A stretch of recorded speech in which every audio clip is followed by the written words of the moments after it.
Haleluya. Berikan senyum saudara di kiri dan kanan saudara. Haleluya.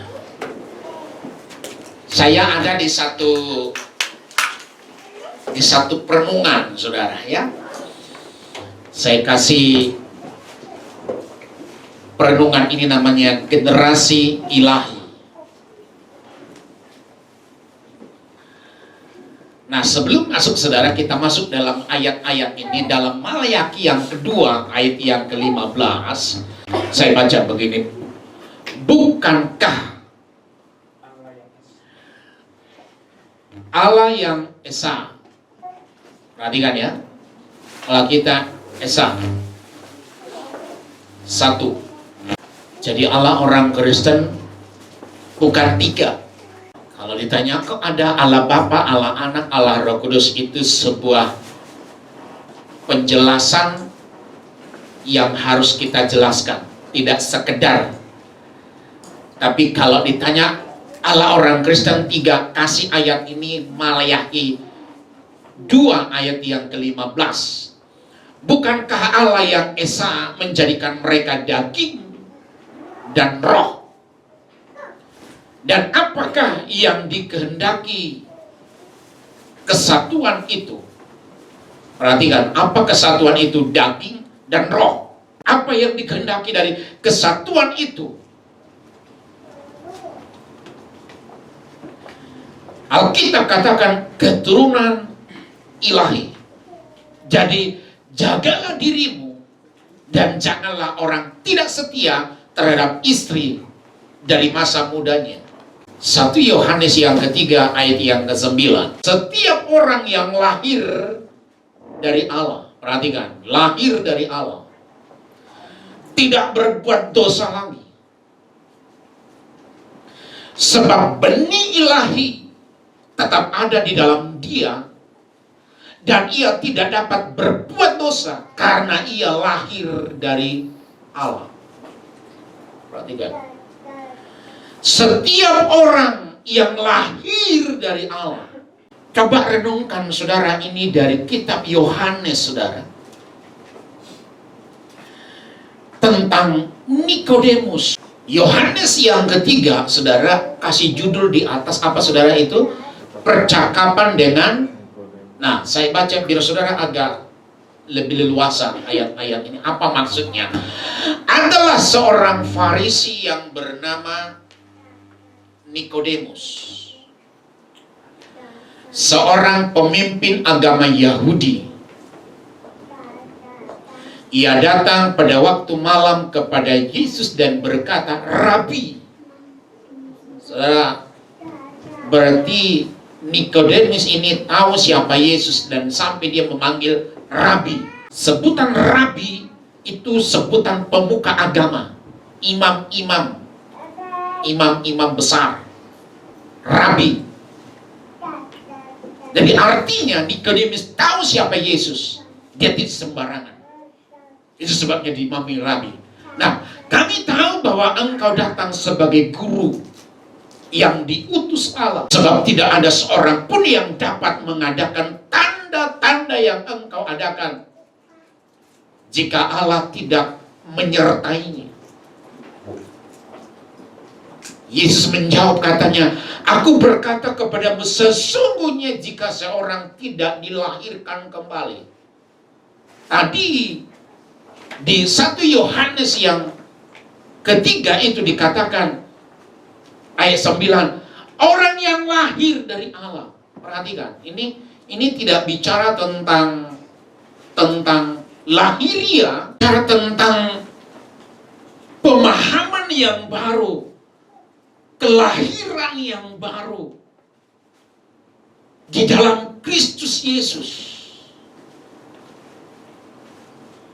Saudara dan saya disebut gereja, bahasa aslinya disebut eklesia, dipanggil dari gelap menuju terang, dipanggil dari gelap ada di terang.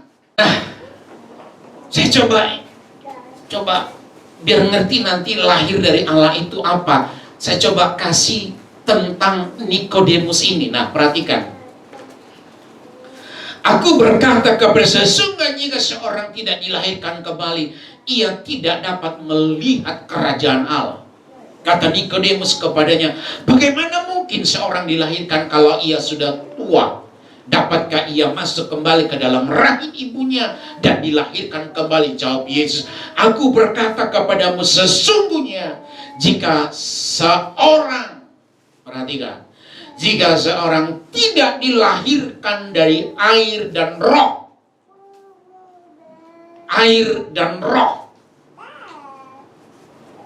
ia tidak dapat masuk ke dalam kerajaan Allah. Apa yang dilahirkan dari daging adalah daging, dan apa yang dilahirkan dari roh adalah roh. Janganlah engkau heran kalau aku berkata kepadamu, kamu harus dilahirkan kembali. Ada 3 poin yang saya harus coba sampaikan, saudara. Pentingnya kesatuan.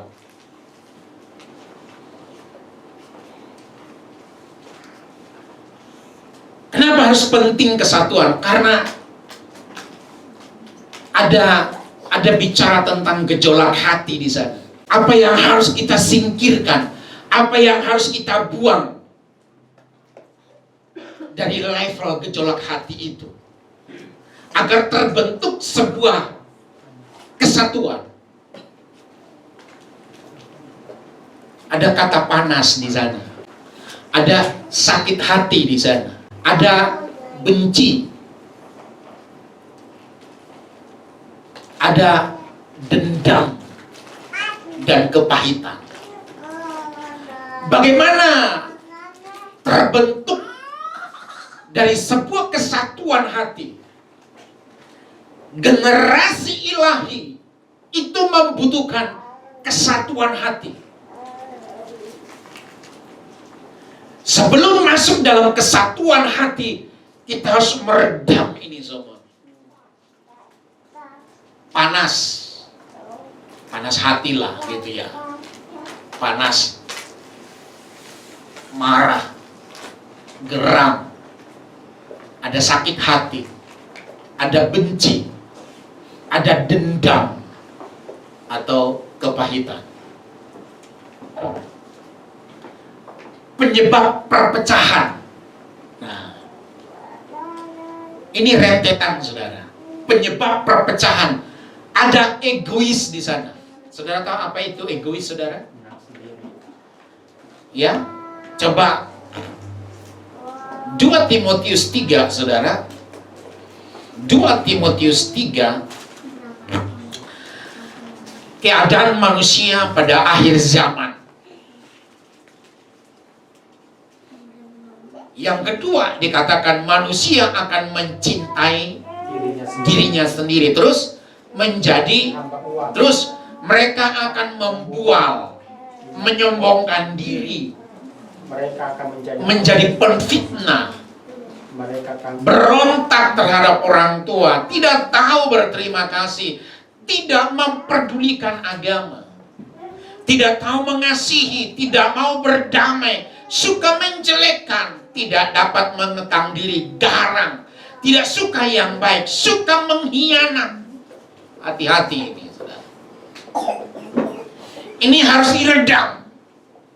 Bagaimana kita akan melahirkan sebuah generasi? Di sana butuh kesatuan. Tapi kesatuan itu akan kita miliki, kita harus menyingkirkan. Ada egois di sana. Haleluya. Apa lawan egois, saudara? Apa lawan egois? Mencintai diri sendiri berarti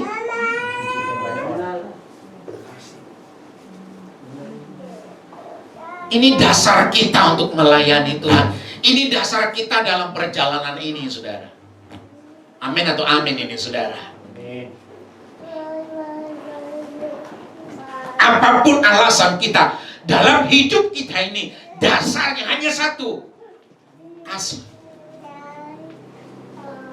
Jadi egois itu berarti tidak memiliki kasih. Berarti kalau tidak memiliki kasih, apa itu? Hah?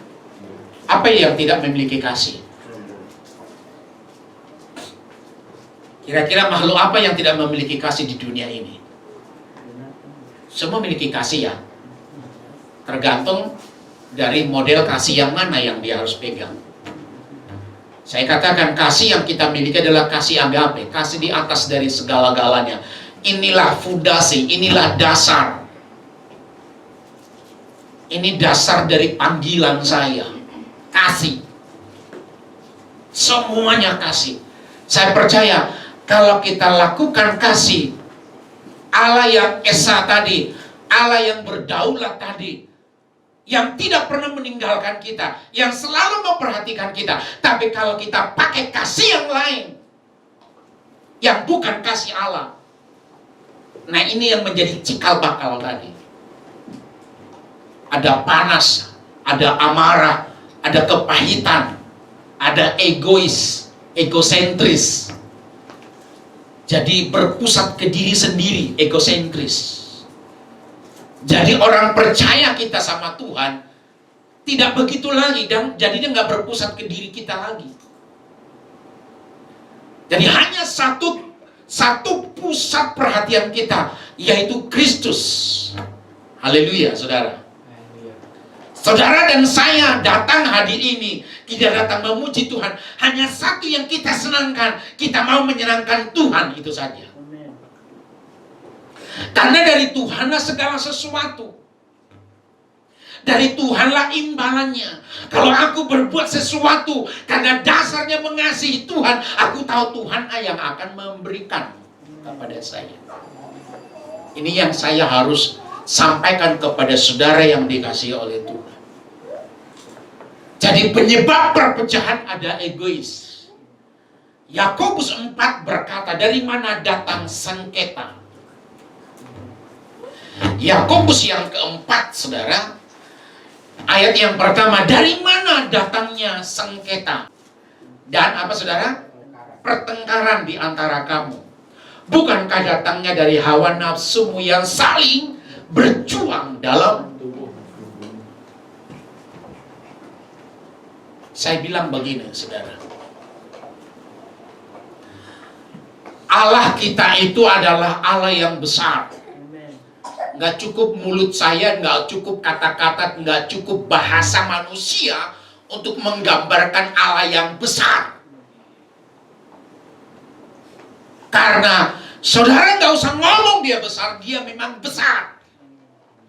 Saudara nggak usah besar-besarkan Allah, karena dia besar. Kreativitasnya maha.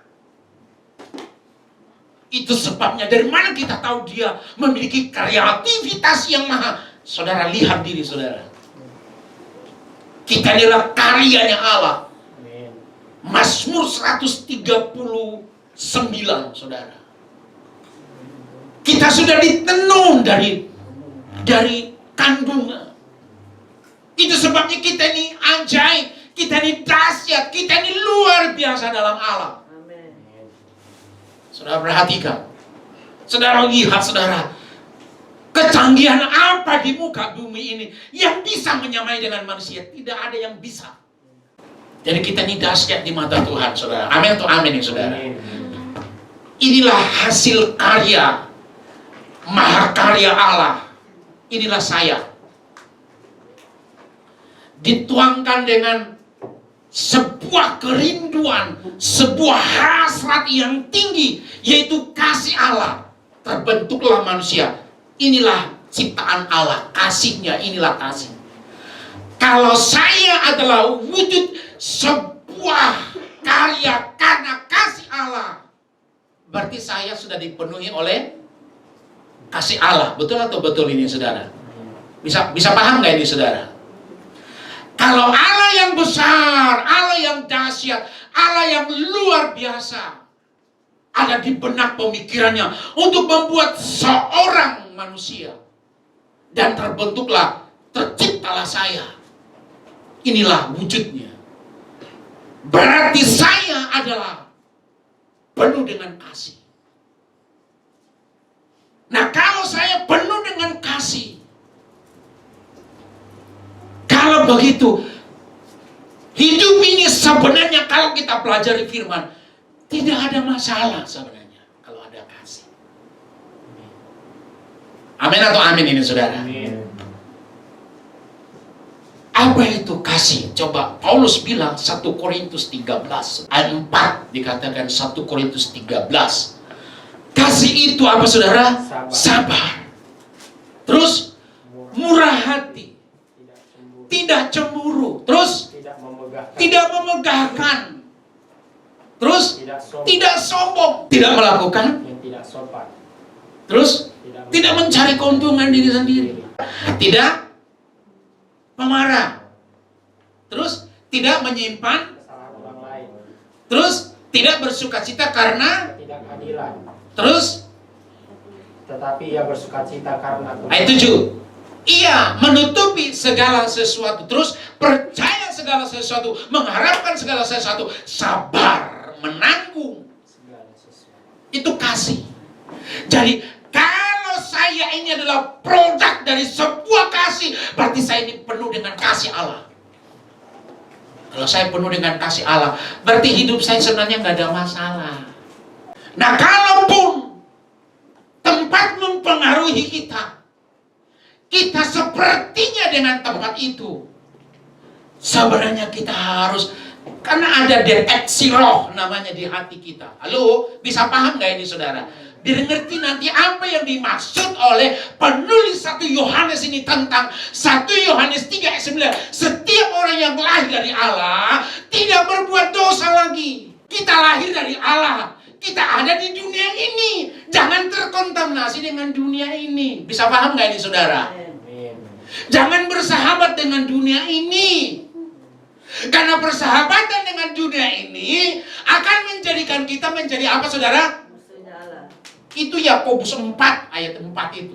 Saudara paham kita adalah generasi-generasi ilahi saudara? Amin. Generasi yang luar biasa, generasi yang tidak mampan akan situasi. Nah, ini selalu saya ilustrasikan begini. Berarti kita ini adalah utusan dari sorga. Sampai malaikatnya ditaruh untuk membentengi kita, berkemah. Itu saking dahsyatnya kita di mata Tuhan. Halo? Amin. Yang kedua saudara, cara untuk mencapai kesatuan. Tadi butuh kesatuan. Cara untuk mencapai kesatuan tuh, apa yang dibutuhkan? Kasih. 10 analogi dosa. Bom waktu yang sudah dihidupkan. Hidup. Jadi kalau kita berdosa, itu udah hidup. Tinggal tunggu bom aja. Apapun itu. Segala sesuatu yang bertentangan dengan firman Allah, itu tinggal waktu aja.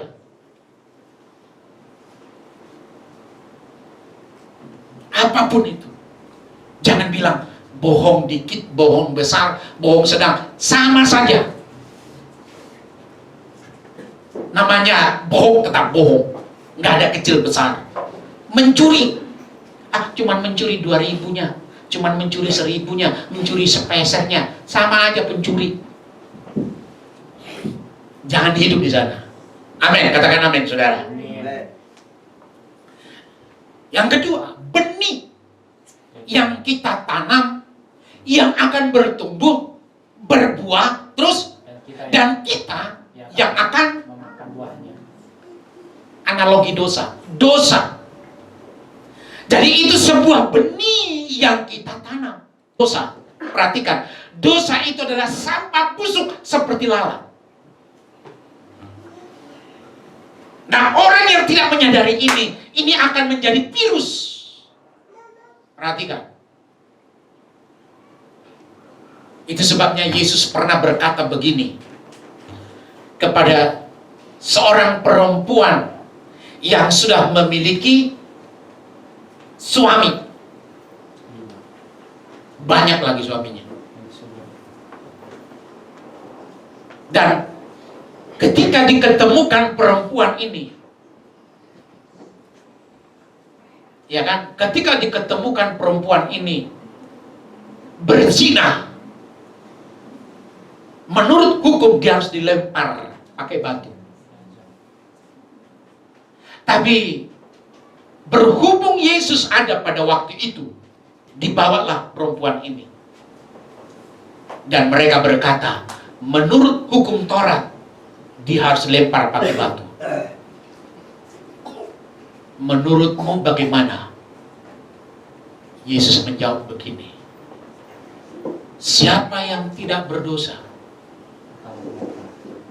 dia yang lebih dahulu melempar. Ternyata Alkitab bilang begini, dari yang tua sampai yang muda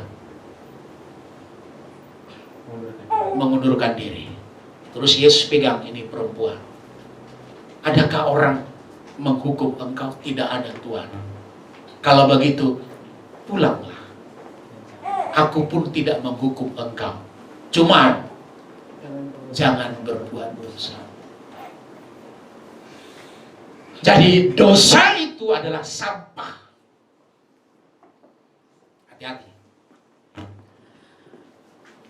Yang berikutnya, lumpur hidup yang siap menelan dan menenggelamkan kita. Itu dosa. Hati-hati. Terus, benalu yang siap merebut sari-sari hidup rohani kita. Itu dosa. Hati-hati. Jadi itu benalu.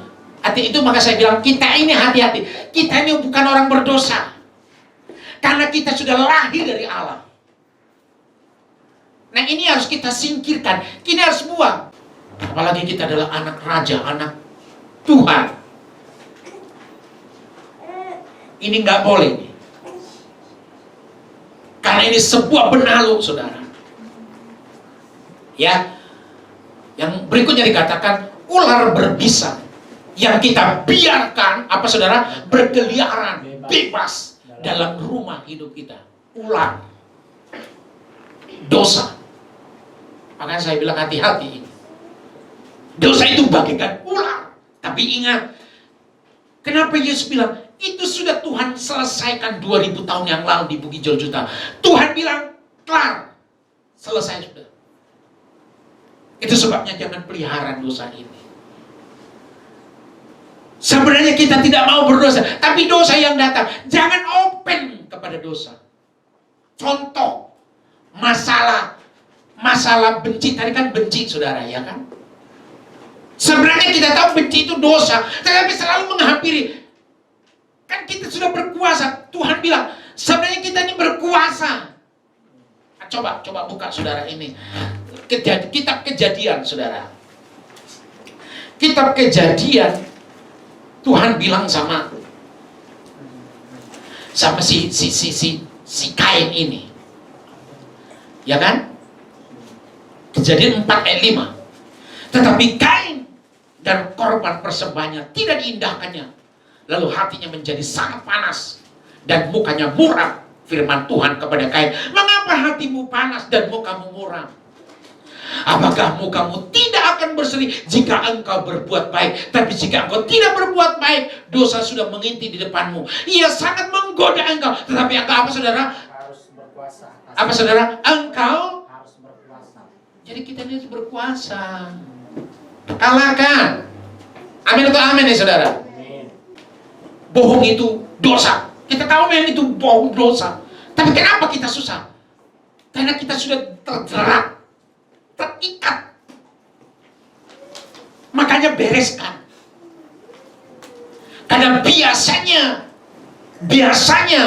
dosa itu akan melahirkan dosa. Kebohongan akan melahirkan kebohongan.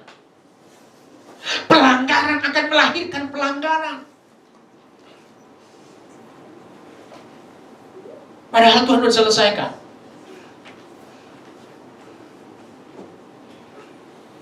Itu ular berbisa yang kita biarkan berkeliaran. Terus analogi dosa yang berikutnya dikatakan, anjing gila dengan rabies mematikan yang siap, menggigit siapapun. Itu dosa. Hati-hati.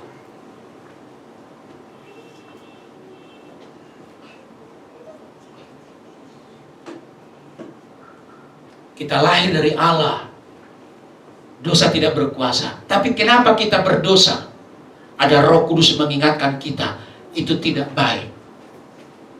Dan tanggalkan. Dan buang.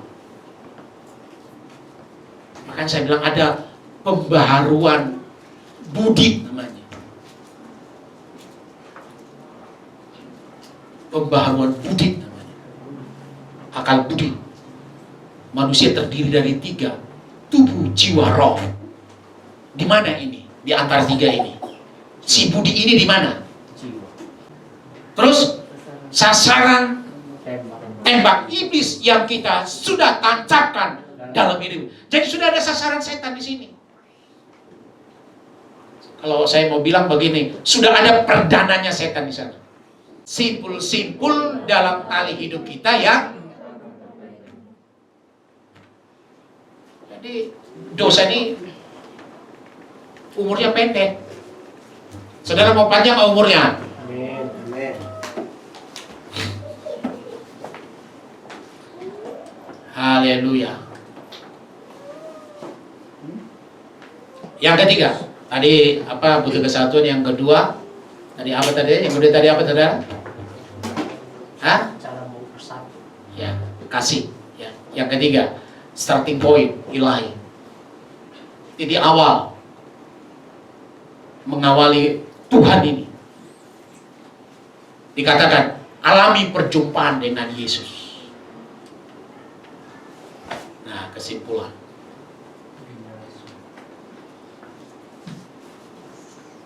Alami perjumpaan dengan Tuhan secara pribadi. Terus izinkan Tuhan yang pimpin hidup kita. Terus komitmen, jaga hati. Tiga kesimpulan ini. Alami perjumpaan. Nah, saya bilang perjumpaan dengan Tuhan. Saya sudah pernah ajarkan itu. Siapa yang pernah berjumpa dengan Tuhan? Yehu, Sakeus, dan Paulus. Apa yang terjadi? Spektakuler, hal yang luar biasa. Izinkan Tuhan yang pimpin, izinkan hidup kita dipimpin sama Roh Kudus. Saudara, izinkan. Jangan memberontak, jangan lari. Yosua bilang, jangan menyimpang ke kanan dan ke kiri. Jangan lupa memperkatakan firman Allah. Terus komit. Kiranya Tuhan memberkati dan menolong kita sekalian. Haleluya. Kita tundukkan kepala, kita berdoa. Kita bangkit berdiri bersama-sama. Mari angkat tangan kananmu, taruh tangan kirimu di dadamu. Ikuti doa saya. Tuhan Yesus, pastikan suaramu keluar. Tuhan Yesus, kesempatan yang indah ini, kami sudah dengar firman Allah. Kami belajar lewat firman-Mu agar kami hidup dalam Kristus, hidup dalam kemenangan, hidup dalam sukacita, hidup dalam terobosan, hidup dalam kemampuan dalam segala hal. Garap hati kami Bapa. Jadikan kami menjadi tanah yang baik, tanah yang subur, menghasilkan buah 30, 60, 100 kali lipat ganda kemuliaan bagi Engkau. Inilah doa kami sebagai mempelai-mempelai Kristus menanti kedatangan-Mu yang tidak lama lagi. Persiapkan kami gereja-Mu, persiapkan kami tubuh-Mu menjadi tubuh kemuliaan, tubuh kesukaan Allah, di mana janji-Mu digenapi dalam hidup ini. Segala bentuk kemunafikan, segala bentuk dosa, segala bentuk hal-hal yang negatif, hal-hal yang tidak baik, aku tolak, aku ikat, aku patahkan dalam nama Yesus.